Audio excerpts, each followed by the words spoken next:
Assalamualaikum warahmatullahi wabarakatuh.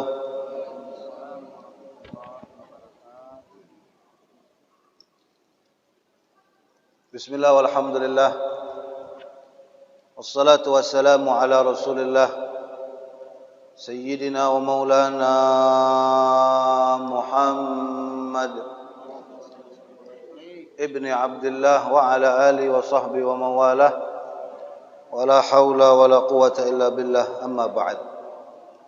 Alhamdulillah, kembali kita berkumpul di tempat yang mulia, di waktu yang mulia, di dalam majelis yang mulia. Mudah-mudahan kita semua, keluarga kita, keturunan kita dimuliakan Allah fid dunya wal akhirah. Tidak lupa untuk selalu bersalawat dan salam kepada kekasih kita, Nabiyuna wa Habibuna wa Sayyiduna wa Maulana Muhammad sallallahu alaihi wasallam. Mudah-mudahan berkat salawat, berkat salam menjadikan hidup kita bahagia, meninggal kita husnul khatimah, berjumpa dengan Nabi Muhammad fid dunya wal akhirah, mendapatkan syafaatil uzma, masuk surga tanpa hisab bersama Nabi Muhammad dan para sahabat. Amin ya rabbal.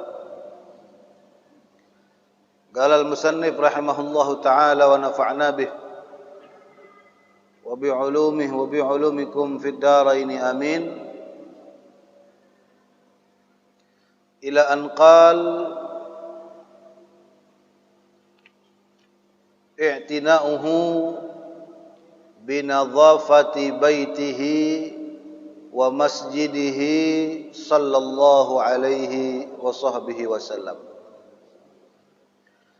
Di pertemuan sebelumnya kita sudah membahas bagaimana perhatian Nabi dengan pakaiannya.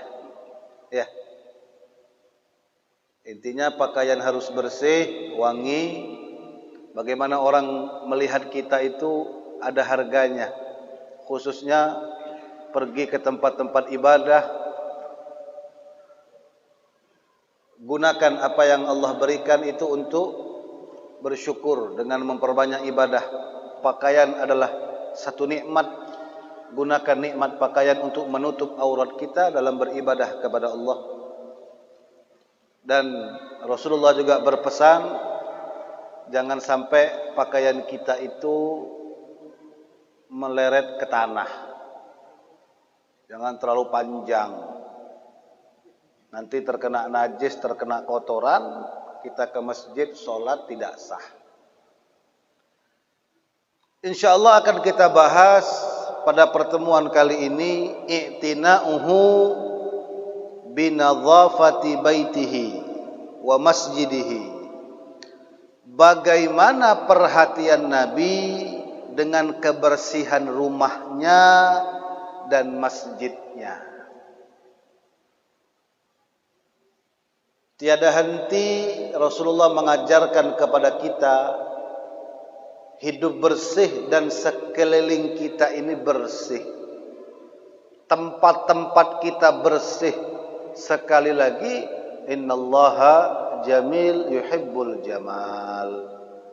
Allah itu indah, senang yang indah. Bahkan sampai-sampai Rasulullah mengajarkan kita untuk perhatian dengan kebersihan rumah kita. Jangan sampai rumah kita jorok, kotor, malaikat pun tidak mau bertamu ke rumah kita. Makanya kata Nabi, jangan sampai ada sampah yang nginep di rumah. Setiap hari buanglah sampah. Jangan ada sarang laba-laba, plastik-plastik yang tercecer, kotoran-kotoran yang terkadang kita cuek dengannya. Nah, Nabi enggak suka seperti itu. Nabi enggak mau. Sangat perhatian dengan kebersihan rumahnya. Kana sallallahu alaihi wasallam ya'tani bi nadhafati baitihi wa yuhibbu an yakun nadhifan wa yahussu an-nas 'ala dhalik. Dikatakan Rasulullah itu sangat-sangat perhatian dengan kebersihan rumahnya. Dan Nabi itu cinta dengan kebersihan dan menganjurkan umatnya untuk bebersih. Baiti jannati, rumahku surgaku. Kalau di dalam rumah itu ada syariat Allah, ada sunnah Nabi Muhammad, dan tidak ketinggalan rumahku surgaku kalau di rumah kita bersih. Karena kotoran itu bisa menghilangkan kekhusyuan kita dalam ibadah. Baunya, ya kita ini mau fokus dalam ibadah. Makanya kita sunnah bakar bukhur, ya gaharu, pakai minyak wangi, agar menambah kekhusyuan di dalam ibadah kita kepada Allah Subhanahu wa taala. Lihat bagaimana Rasulullah sallallahu alaihi wasallam, dikatakan Nabi Muhammad itu kalau sudah di rumah seperti bukan nabi, seperti bukan rasul. Layaknya sebagaimana laki-laki di antara kalian. Makanya diceritakan ada 3 orang sahabat yang terkena fitnah, ujian, cobaan. Jadi cobaan itu terkadang dia tidak mau ibadah. Terkadang ada orang beribadah tambah besar cobaannya, sombong dengan ibadahnya. Merasa lebih dibandingkan yang lainnya. Ini cobaan. Ada 3 sahabat yang datang ke rumah Rasulullah. Mereka ini bertiga mempunyai rasa mereka itu sudah ahli ibadah, dan mereka ingin memastikan Rasulullah juga banyak ibadahnya kalau di rumah.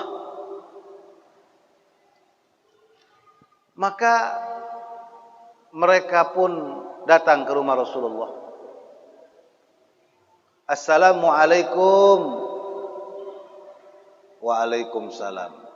Ternyata yang menyambut Sayyidah Aisyah bertanya, Rasulullah sedang pergi, sedang tidak ada di rumah. Dari depan mereka berkata, kami ingin mencari tahu bagaimanakah Rasulullah di rumah. Kasih tahu kami bagaimana keadaan Nabi ketika di dalam rumah. Maka kata Siti Aisyah, Rasulullah itu sebagaimana kalian di rumah. Ngapain? Nabi kadang cuci pakaian, Nabi kadang nyapu, cuci piring, bahkan Nabi kadang memerah susu kambing sendiri, bahkan Nabi itu suka menjahit sendalnya sendiri. Sama kayak kita. Oh, kata 3 orang sahabat tadi, oh kami kira Nabi itu tambah banyak ibadahnya di rumah. Mohon maaf, kayak menganggap remeh gitu. Jadi mereka itu kepengen sama dengan Nabi. Kami ini bertiga ahli ibadah. Mau kami pastikan Nabi itu sama nggak dengan kami. Kalau sama kami bangga. Ternyata kata Siti Aisyah tidak. Maka mereka pulang, yang satu berkata, mulai hari ini aku akan tahajud, tidak akan tidur. Ngeri nggak? Tidak akan pernah tidur. Aku akan tahajud. Siangnya aku akan puasa, ibadah, nyambung. Yang satu lagi ngomong, besok aku akan puasa, tidak akan berbuka puasa kecuali nggak tahan lagi. Ini kan kalimat semuanya berlebihan ya. Kita kalau puasa azan maghrib buka atau tidak? Buka. Makan kurma, makan nasi. Ya. Ini saking sombongnya dia berkata apa? mulai besok aku akan puasa, nggak akan makan kecuali sangat lapar. Berarti kalau dia puasa, azan maghrib belum lapar, belum makan. Yang satu lagi ngomong, mulai detik ini aku tidak akan menikah sampai mati. Kenapa? Karena menikah itu menyia-nyiakan, sia-sia waktu. Mending aku fokus ibadah, ibadah dan ibadah. Padahal hadirin, di dalam pernikahan itu banyak pahalanya. Betul atau betul? Ngelihat istri senang, dapat pahala dua-duanya. Cium kening, dapat pahala dua-duanya. Hah? Apalagi guring. Nah, paham-paham sendiri sudah.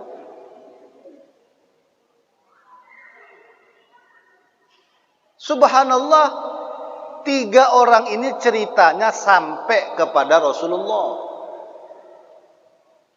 Makanya riwayat hadis Anas bin Malik, beliau berkata, ba'da an hamidallah wa athna alaih, suatu hari Nabi Muhammad berkhutbah. Setelah beliau hamidallah, memuji Allah, Nabi Muhammad berkata, telah sampai kabar kepadaku tentang beberapa sahabat yang mengira mereka ahli ibadah, padahal mereka hidupnya berlebihan. Nabi itu nggak senang sesuatu yang berlebihan, karena sifat manusia ini akan bosenan. Makanya kenapa zikir banyak? Nggak monoton la ilaha illallah, nggak monoton alhamdulillah, nggak monoton Allahu akbar. Bosenan kita ini. Kadang-kadang Pak, kita sudah ada amaliyah sholawat, masih cari sholawat yang lain, betul nggak? Sholawat buat kaya apa, buat penyakit apa, macam-macam. Ya itu sifat manusia, maklum aja, tabiat. Makanya Allah jadikan zikir sholawat itu warna-warni. Sholat 5 waktu, warna-warni, biar kita nggak bosanan. Kita ini lemah. Makanya kata Nabi Muhammad, telah sampai kepadaku kabar beberapa sahabat. Demi Allah, kata Nabi Muhammad, lakinni ana usolli. Dengarkan kata Nabi Muhammad, saya ini akhsyallahu minkum wa atqakum. Saya ini orang yang paling takut kepada Allah di antara semuanya. Saya ini, kata Nabi Muhammad, orang yang paling bertakwa di antara semuanya. Adakah yang lebih bertakwa daripada Nabi Muhammad? Ada? Tidak ada. Makanya jangan jadi orang sok-sokan. Aku mau puasa, nggak mau berbuka kecuali lapar. Aku mau tahajud, nggak mau tidur. Aku nggak mau menikah. Waktuku bisa tersia-sia di mata Allah Subhanahu wa taala. Jangan begitu, kata Nabi Muhammad. Lakinni usolli, aku juga salat, kata Nabi. Apalagi ana usolli wa anam wa asum wa uftir.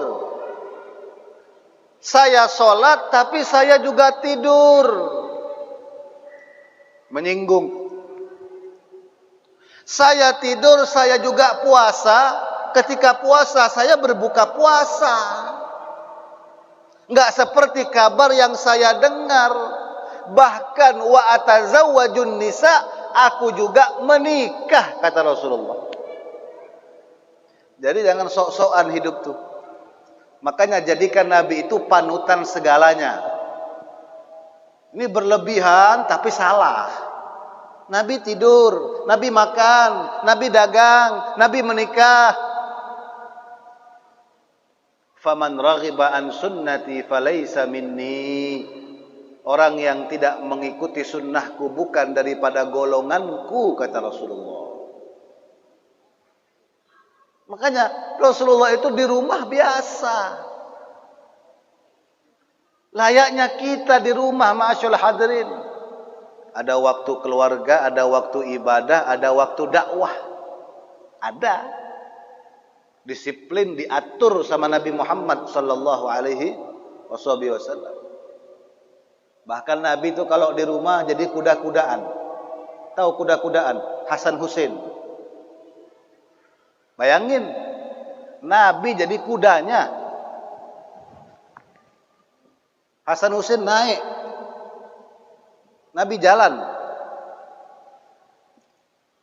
Ini Nabi, ini Rasul.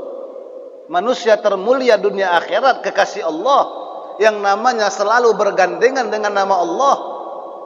Tapi biasa. Kenapa? Karena pekerjaan rumah salah satu pekerjaan yang dicintai Nabi. Makanya rumah Nabi itu biar kecil tapi rapi, tersusun, tertata. Itu sunnah daripada sunnah Nabi Muhammad. Makanya kata Rasulullah apa? Nadzifu afniyatakum, bersihkan tempat-tempat kalian. Afniyatakum bisa jadi tempat, bisa itu rumah ataupun segala tempat yang kita berdiam di situ. Bersihkan. Jangan sampai kotor kata Rasulullah. Yang kedua, i'tina'uhu bimasjidihi. Nabi itu sangat perhatian dengan kebersihan masjidnya. Rumah bersih, masjid bersih. Kalau rumah saja bersih, apalagi masjid. Rumahnya Allah Subhanahu wa taala. Masjid itu tempat pandangan Allah, tempat yang disucikan oleh Allah.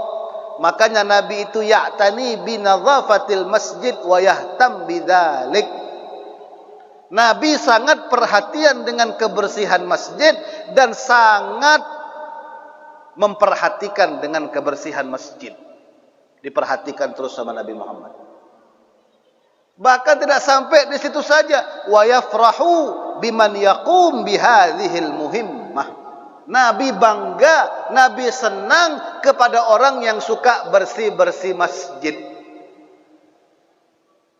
Makanya jangan pernah menghina orang yang bersih-bersih masjid. Mohon maaf, kadang kita ini sombong Pak. Ada sampah di masjid, nggak urus. Kan ada tukang bersihnya. Percuma kita bayar.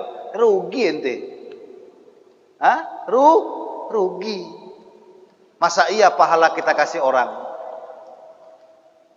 Ada shop depan kosong, nyuruh orang lain. Rugi. Ini pahala depan mata. Kalau itu kemaksiatan berbau dosa, ya kita tinggalkan. Pahala kok dibagi-bagi.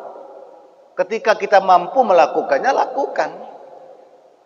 Nabi itu sangat bangga kepada orang-orang yang suka membersihkan masjid. Walidzalik fa innahu lamma matatil mar'ah allati kanat taqumul masjid wa lam yukhbiruhu illa ba'da dafniha ta'athar. Makanya suatu ketika tatkala meninggal seorang perempuan yang tua, yang mana perempuan ini selalu membersihkan masjid Nabi.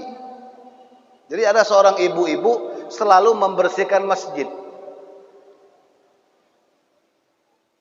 Ya mungkin ketika dia tidak haid, ya kan? Selalu membersihkan masjidnya Rasulullah sallallahu alaihi wasallam. Ketika perempuan itu meninggal dunia, walam yukhbiruh, para sahabat tidak memberikan kabar kematiannya kepada Nabi Muhammad. Enggak dikasih tahu Rasulullah illa ba'da dafniha, kecuali setelah dimakamkan. Jadi ketika ibu itu meninggal dunia, setelah dimandikan, disolatkan, dikapankan, lalu dikuburkan, baru dikasih tahu dengan Nabi Muhammad. Ya Rasulullah, fulanah binti fulan meninggal dunia. Apa yang terjadi? Ta'athar. Ta'athar itu banyak maknanya. Bisa maknanya marah, bisa maknanya menyesal. Kalau bahasa kitanya, kenapa nggak ngasih tahu saya? Itu perempuan yang sangat kucintai, kata Rasulullah, karena dia selalu membersihkan masjid. Ketika Nabi mendengar dia sudah dimakamkan, apa yang terjadi? Fadhahaba ila qabriha wa shalla 'alaiha. Nabi bergegas setelah dapat kabar di mana makamnya. Di situ Nabi langsung pergi ke makamnya dan sholat di atas makamnya. Ini salah satu dalil sholat gaib, orang yang sudah meninggal dunia yang ada di makam. Boleh nggak kita sholat? Boleh, walaupun orangnya tidak di hadapan kita. Walaupun 10 hari, walaupun sebulan, walaupun setahun, walaupun 50 tahun. Boleh, boleh. Ini yang dilakukan oleh Rasulullah. Kita punya teman SMP, enggak ketemu 50 tahun. Dapat kabar meninggal dunia, tahu makamnya, salat, doakan. Tidak apa-apa. Suatu hari Rasulullah kedatangan malaikat Jibril memberitahukan kabar wafatnya Raja Habasyah. Ya, maka Rasulullah salat gaib, salat yang pertama kali yang dilakukan dalam syariat Islam. Maka dari itu, ma'asyur hadirin yang dimuliakan oleh Allah, kenapa Nabi ta'athar, menyesali? Nabi itu kepengen mengurus jenazahnya. Makanya salah satu kebanggaan dan kelebihan orang yang suka bersih-bersih masjid, Nabi cinta kepadanya. Karena Nabi suka dengan kebersihan, apalagi yang dibersihkan itu masjid. Makanya kata Nabi, halla azantumuni, kenapa kalian tidak memberitahukan kepadaku? Kenapa? Ketika dia wafat, wa kana hunaka rajulun makhsus yatawalla tabkhirul masjid wa huwa Nu'aim al-Mujmir. Juga diceritakan di Madinah itu ada seorang laki-laki yang khusus membersihkan masjid. Apapun keperluan masjid dia siapkan. Ya, kalau bahasa kitanya, sound systemnya, karpetnya, disapu, dipel, sejadah imamnya, kipas anginnya, apa yang kepentingan masjid dia siapkan. Sama dengan sahabat ini yang bernama Nu'aim. Dia dapat julukan daripada Rasulullah Al-Mujmir. Al-Mujmir itu artinya orang yang suka bersih-bersih masjid. Dapat gelar. Nah, di sini ada Al-Mujmir. Nah, itu gelarnya orang yang suka bersih-bersih masjid. Ya. Bahkan orang tersebut walaysa hadza khas bi masjidi bal kana yahuz ala dzalik biwajhi 'am. Pekerjaan ini bukan dikhususkan untuk masjid Nabi saja, tapi umum, dimanapun, masjid manapun. Walaupun mohon maaf, kita ke Samarinda, ke Bontang, kemana aja, ya singgah di masjid, sholat kotor, bersihkan masjid. Niatkan, ya Allah, mudahan aku bersihkan masjid ini, dosa-dosaku dibersihkan, diampunkan. Innamal a'mal binniyat.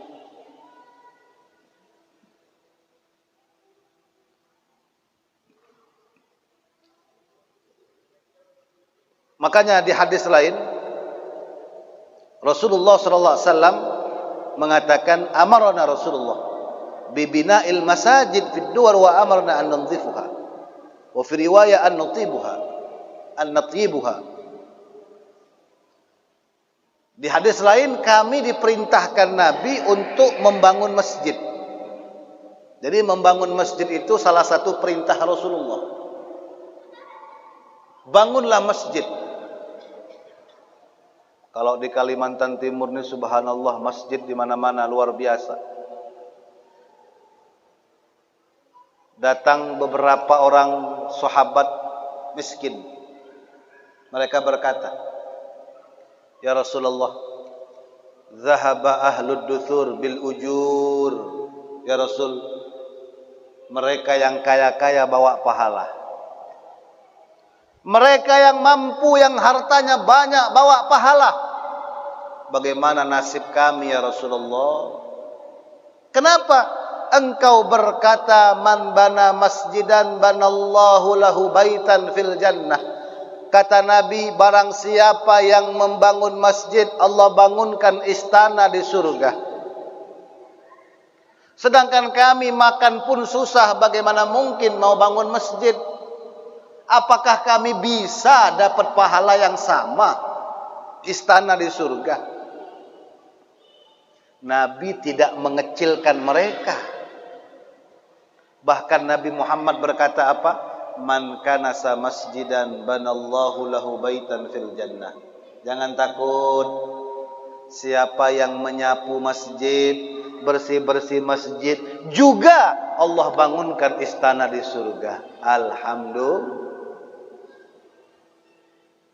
Makanya kata Rasulullah, sab'atun yudhilluhumullah fi dhillih yauma la dhillah illa dhilluh. 7 kelompok yang akan Allah tolong di hari akhirat. Salah satunya siapa? Rajulun galbuhu muta'alliqun bil masajid. Seseorang yang hatinya punya ikatan dengan masjid. Apapun tentang masjid dia utamakan. Bangun masjid iya, nyumbang masjid iya, bersih-bersih masjid iya, termasuk memakmurkan masjid. Ini sudah enggak mau bersih, ya. Sudah enggak mau memakmurkan masjid, enggak mau nyumbang masjid. Apa manfaat hidupnya? Jangan pernah kita remehkan kotoran sekecil apapun, kata Rasulullah. Di situ ada barokahnya. Wa may ya'mal mithqala dzarratin syarran yarah, wa may ya'mal mithqala dzarratin khairan yarah. Sekecil apapun kelihatan. Jelek ya jelek, tapi kalau baik, baik. Dibalas oleh Allah. Sekecil apapun. Jangan pernah meremehkan dosa kecil, mungkin dari dosa itu kita masuk neraka. Jangan pernah remehkan pahala yang kecil, mungkin dari itulah kita masuk surga. Rasulullah bersabda, man akhraja gudwatan minal masjid biqadri ma yadur fil ain, akhrajahu Allah Ta'ala min a'zami zunubihi. Bayangkan. Man akhraja gudwa minal masjid biqadri ma yadur fil ain. Barang siapa yang mengeluarkan sampah, kotoran sekecil apapun yang terlihat oleh matanya di masjid, apapun itu kotoran kecil tapi masih kelihatan oleh mata, dia ambil karena Allah, maka Allah akan keluarkan dosanya yang terbesar. Ente kerja 30 hari, sehari 50.000, ya 1,5 juta. Betul enggak? Sesuai kerja. Ente enggak masuk 4 hari dipotong 200.000. Tapi kalau kerja dengan Allah, tidak. Apa kata Nabi Muhammad? Sampah yang terkecil di masjid, yang kelihatan oleh mata, kamu bersihkan, Allah akan ampunkan, bukan dosa yang terkecil, dosa yang terbesar. Dosa yang terbesar yang pernah kau lakukan, itu Allah bersihkan. Berkat apa? Sampah yang kecil. Bagaimana kalau hari-hari kita bersihkan masjid? Bahkan di hadis lain, Rasulullah mengatakan, man akhraja adza minal masjid banallahu baitan fil jannah. Barang siapa yang mengeluarkan kotoran di masjid, Allah bangunkan istana di surga. Mana lebih megah, masjid apa istana di surga? Di surga. Lebih indah. Orang yang bangun masjid, orang yang nyumbang masjid, masjidnya megah, ini balasannya lebih megah lagi daripada ini. Gak ada apa-apanya ini. Itu balasan Allah, itu janji Allah. Yang penting kita melakukannya lillahi ta'ala. Maka hidup jangan jauh-jauh dari masjid. Jangan pelit dengan masjid, bersihkan masjid, makmurkan masjid. Tahukah kita, masjid inilah yang menunda bala kita. Kalau tidak ada masjid, hancur. Kalau tidak ada yang memakmurkan masjid, hancur. Kita bersyukur kepada Allah, rumah kita dekat masjid, di kampung kita ada masjid, alhamdulillah. Di situ terdapat gudang pahala. Apa kata Rasulullah? Al khairu katsirun wa qalilun fa'iluhu. Kebaikan banyak di tengah-tengah kita, tapi sedikit yang mau melakukannya. Betul atau betul? Kebanyakan baik atau tidak?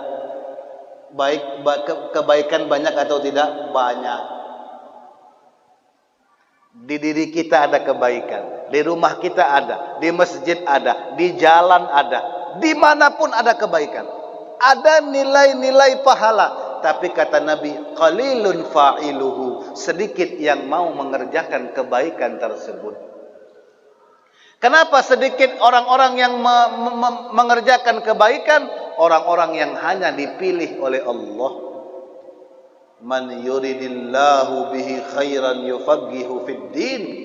Barang siapa yang Allah inginkan kebaikan untuknya, Allah mudahkan dia mendapatkan pahala. Belajar kitab, ke majelis, ke masjid, berhabsi, mudah. Membersihkan kotoran, memakmurkan masjid. Hadirin, Allah Subhanahu wa taala pernah berfirman di dalam hadis qudsinya. Apa kata Allah? Inni la ahammu bi ahlil ardi azaban.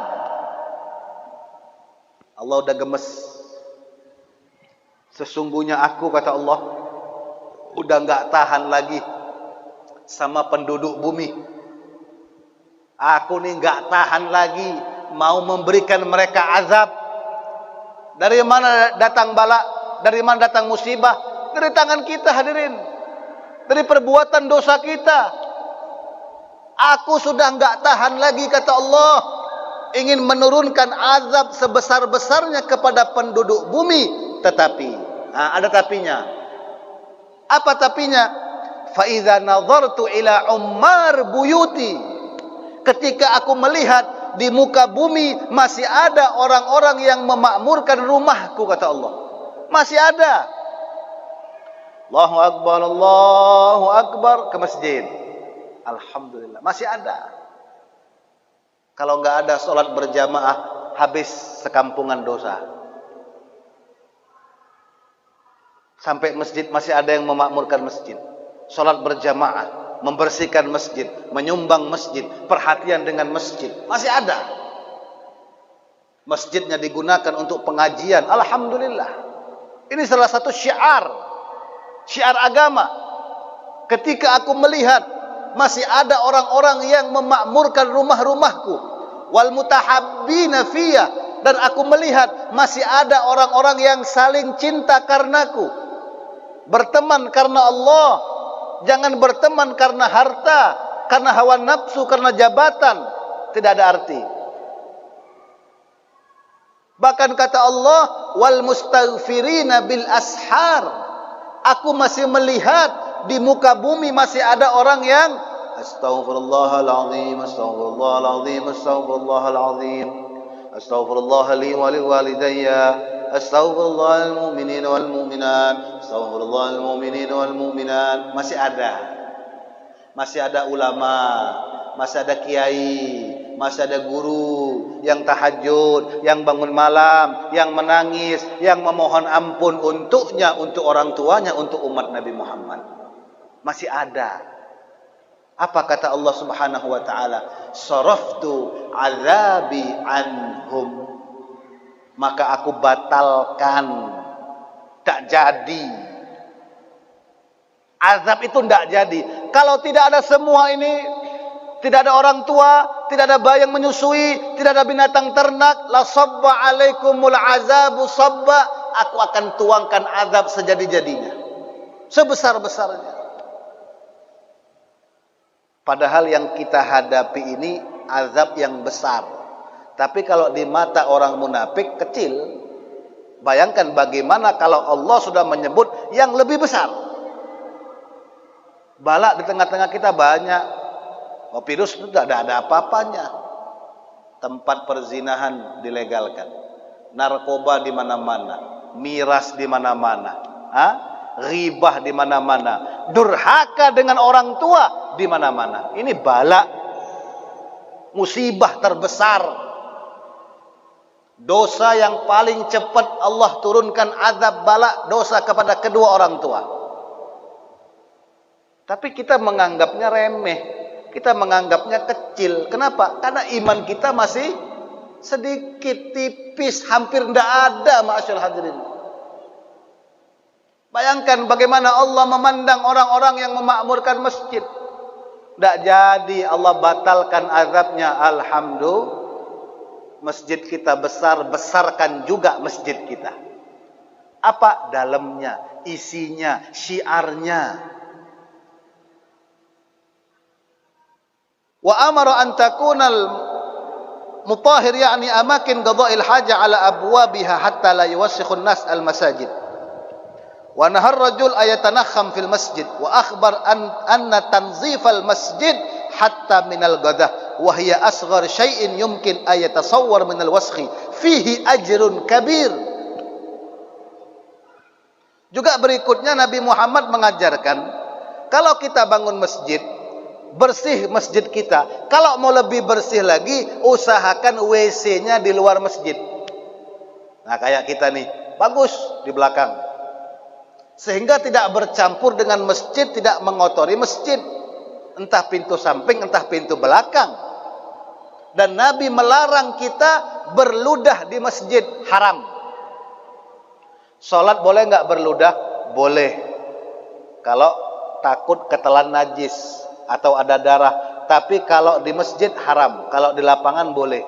Jadi bagaimana caranya? Ya pakai tisu atau sapu tangan. Di masjid tidak boleh. Walaupun sholat berludah boleh kalau darurat. Tapi kalau di masjid tetap tidak boleh. Kenapa? Saking mahalnya rumah Allah subhanahu. Jangan kotori masjid.